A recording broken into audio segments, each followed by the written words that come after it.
Pagkakamali ng isang mayabang na piloto na papasukin ng anak niya sa cockpit habang lumilipad. Maya-maya, ang eroplano ay paikot na bumulusok sa nyebe. Naitala sa mga recording ang magulong mga huling sandaling yon.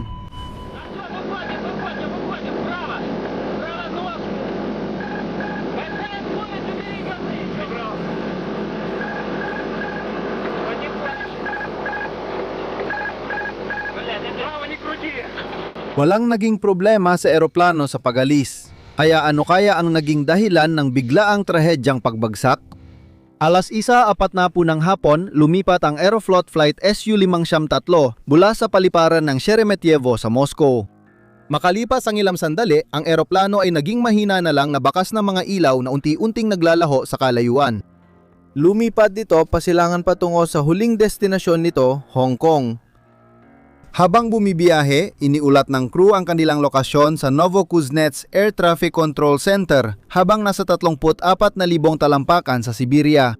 Ang lokal na oras ay alas 2:30 ng madaling araw noong ika-23 ng Marso, 1974 nang lumapit ang eroplano sa hangganan ng Mongolia. Iyon na ang huling balita mula sa kanila. Nawala ito sa radar matapos ang 28 minuto. Sa ibaba, isang maliwanag na kislap ang sumiklab sa ibabaw ng taiga. Isang Airbus A310-304 na pampasaherong eroplano ang nasusunog sa kabundukan. Bumagsak ang Aeroflot Flight 570, tatlo at namatay lahat ng sakay. Ang pagbagsak ay isa sa pinakakakaibang aksidente sa kasaysayan ng abyasyong sibil. Walang palatandaan ang problema ng ito ay lumipad. Bagong eroplano ito na pinapatakbo ng 3 pilotong sanay na sa rutang yon. Kaya anong naging mali sa pagkakataong ito? Dahil sa black box recording, alam natin ang nangyari sa mga huling sandali. Noong oras na yon, kontrolado ni na Relief Kapitan Yaroslav Kudrinsky at unang opisyal Igor Piskarev ang eroplano. Ang commander ng eroplano na si Kapitan Andrei Danilov ay nagpapahinga sa passenger cabin at nakatakdang magpalipad pabalik. Kasama rin sa eroplano si Aeroflot pilot Vladimir Makarov, ngunit pasahero lang siya gamit ang diskwentong pamasahe para sa empleyado at pamilya. Alas 12:40 ng hating gabi, binuksan ni Makarov ang pinto ng cockpit. Kasama niya ang 2 espesyal na bisitang sabi sumilip sa loob ng kompartimento ng piloto. Sila ay mga anak ni Kudrinsky, ang kanyang 12 taong gulang na anak na babae si Jana at ang kanyang 15 taong gulang na anak na lalaki si Eldar. Sabik si Kudrinsky na ipakita sa kanyang mga anak ang kanyang trabaho at iparanas sa kanila ang saya ng paglipad. Oo, malapit na magpatakbo ng eroplanong pampasahero ang mga bata na may sakay na 75 katao. Pagkalipas ng 43 minuto at 34 na segundo mula hating gabi, unang humawak sa mga kontrol si Jana. Nakahawak si Kudrinsky sa mga heading control ng autopilot buong oras. Nilipat niya ang letra control mode ng autopilot mula navigation sa heading select. Imbes na sundan ang pre-calculated flight path, basta lumilipad ang autopilot sa direksyong itinakda ng piloto. Inutusan ni Kudrinsky si Yana na ipihit pakaliwa ang control column at inadjust niya ang autopilot para lumiko pakaliwa. Paraan ito para maramdaman ng bata na siya ang nagpapalipad ng eroplano. Pagkalipas ng ilang sandali, nainip siya sa pagpipiloto at nilapitan ang kanyang kuya na si Eldar. Alas 12:51 at 55 segundo ng madaling araw, umupo si Eldar sa upuan ng kanyang ama. Inimbitahan din siyang magpalipad. Nakakatuwang isipin na hindi kailanman opisyal na ibinigay ni Kudrinsky ang kontrol sa kanyang co-pilot. Nakaupo ng relax si Piskarov sa pinakatras na posisyon ng upuan. Hawak niya ang yoke pero hindi masyadong mahigpit. Inulit ni Kudrinsky ang parehong pakulo kay Eldar. Maingat na lumiko si Eldar ng 4 na degree pakaliwa habang nilipat ni Kudrinsky ang autopilot sa heading select mode at imikot ang control knob para magtakda ng pakaliwang direksyon. Pinaliko ng autopilot ang eroplano pakaliwa na tila si Eldar ang nagmaniobra.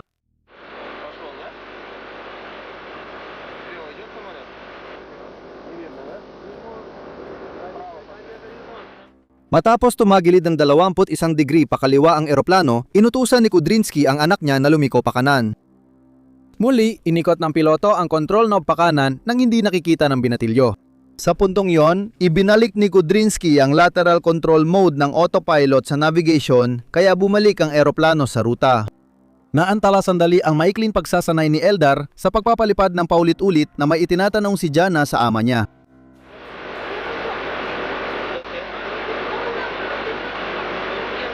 Para saan?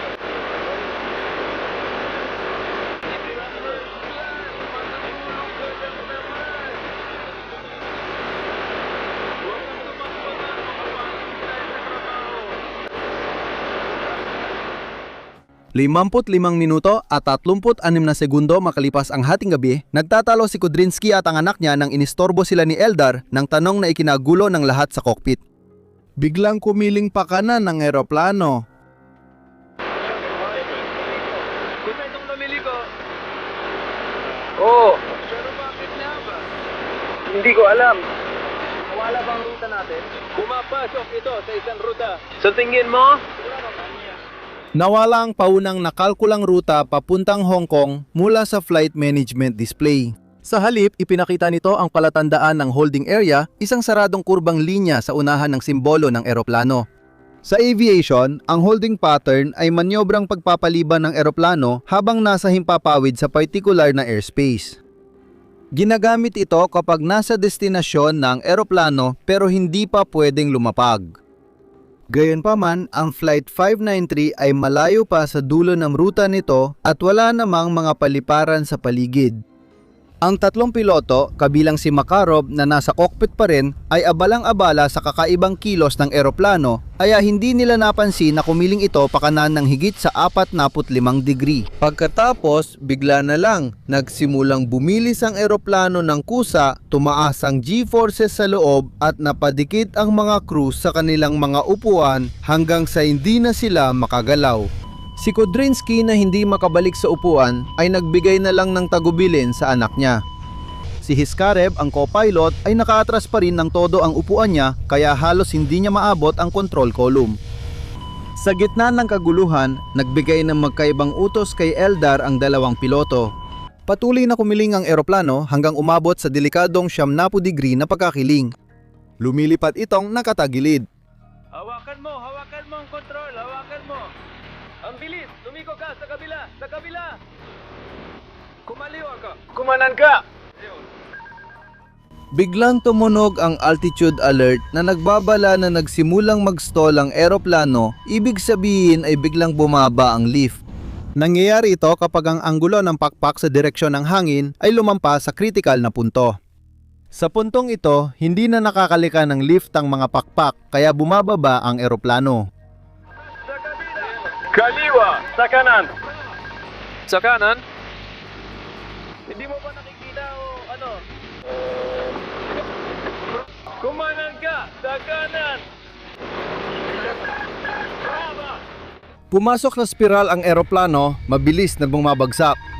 Otomatiko nag-activate ang Alpha Floor Protection System bilang tugon at iniyahon ng eroplano mula sa mabilis na pagbagsak. Sa wakas, natauhan si Hiskarev at pinihit ng malakas pakaliwa ang kanyang mga kontrol. Pagkatapos ay hinila niya ang mga kontrol pabalik sa kanya upang mailabas ang eroplano mula sa pagsubsob nito. Noong oras na yon, tumatakbo ito ng 400 at 80 milya bawat oras na nagdudulot ng G-forces na umaabot sa 4.7 Gs. Sumigaw si Kudrinski kay Eldar na lumayo sa cockpit, ngunit hindi makagalaw ang kawawang bata dahil sa matinding G-force. Eldar, lumayo ka. Pumunta ka sa likod. Pumunta ka sa likod, Eldar. Nakikita mo ang panganib, hindi ba? Nakita kayo ng mga throttle. Lumayo ka. Lumayo ka, Eldar. Lumayo ka. Lumayo ka. Sinasabi ko sa'yo, lumayo ka. Nagawang ituwid ni Hiskarev ang eroplano pero nagsimulang umakyat ito ng halos patayo at bumagal sa 100 at 13 milya bawat oras. Pagkaraan umabot ng 4.7 Gs, naramdaman na ang kawalan ng bigat. Masyadong mabilis ang mga pangyayari. Dahil sa dami ng kaguluhan, hindi na nakapagpadala ng distress signal ang mga piloto. Pagbalik ng normal ang G-force, agad lumipat si Kudrinski sa pwesto niya.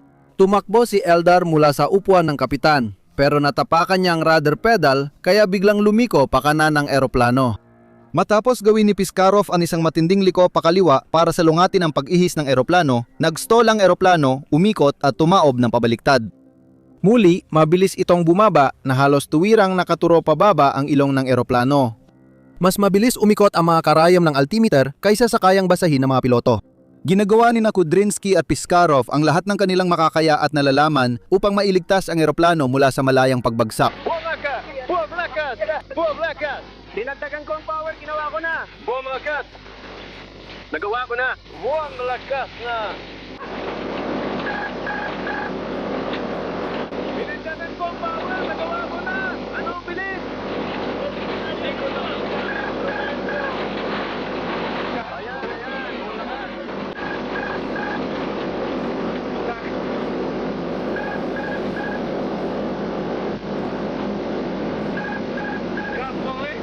Oh, mabilis ang takbo. Mataas, di ba? Sobrang taas. Binatay ko na ito. Lalabas tayo, lalabas tayo, lalabas tayo. Sa kanan, paa sa kanan. Sobrang bilis, bawasan mo. Bilawasan ko na. Mukhang bumabawi na ang eroplano, pero dahil sa pagbawas ng bilis at pagtadyak ng kanang timon, muling pumasok ito sa pag-ikot. Pagkatapos, muli na namang sumubsob ang eroplano. Tangina, hindi na naman. Huwag kang lumiko, huwag kang lumiko. Yung bilis, ilagyan mo na. Ay! Ang muling manyobra ang kuluyang nagpahinto sa pag-ikot ng eroplano at itinapat ang ilong nito sa linya ng abot-tanaw. Sa malas, nangyari ito wala pang 400 yarda taas ng mga puno. Dahan-dahan ang pagila pataas. Sabi ko, dahan-dahan. Ang Aeroflot 593 ay bumagsak sa isang bundok na natatakpan ng niebe habang bumababa ng 230 talampakan bawat segundo. Nagkadurog-durog ang eroplano. Wala ni isa sa 75 tao sa eroplano ang nakaligtas. Bumagsak ang eroplano sa malayong bahagi ng taiga ng Siberia, 1 milya ang layo sa pinakamalapit na kalsada. Pagdating ng rescue team ng alas 6 ng umaga, nakita nila ang nagyelong labi ng eroplano at basang niyebeng paligid dahil sa jet fuel. Nagkalat ang mga wasak na katawan hanggang 1 milya. Dahil sa layo ng aksidente at masamang panahon, umabot ng 7 araw bago nahanap ng mga rescuer lahat ng katawan. Agad na nakarating sa Moscow ang balita ng trahedya sa araw ding yon. Nagulat ang publiko at humingi ng mga kasagutan. Sinabi ng opisyal ng Russian Ministry of Transport na ang biglaang pagbagsak ay maaari lamang nadulot ng pagsabog o banggaan sa banyagang bagay. Naguluhan ang Russian Interstate Aviation Committee kung bakit bumagsak ang bagong eroplano nang walang emergency signal mula sa mga piloto.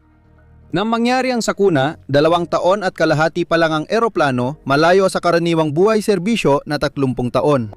Na-inspeksyon ito bago gamitin at walang nakitang anumang depekto.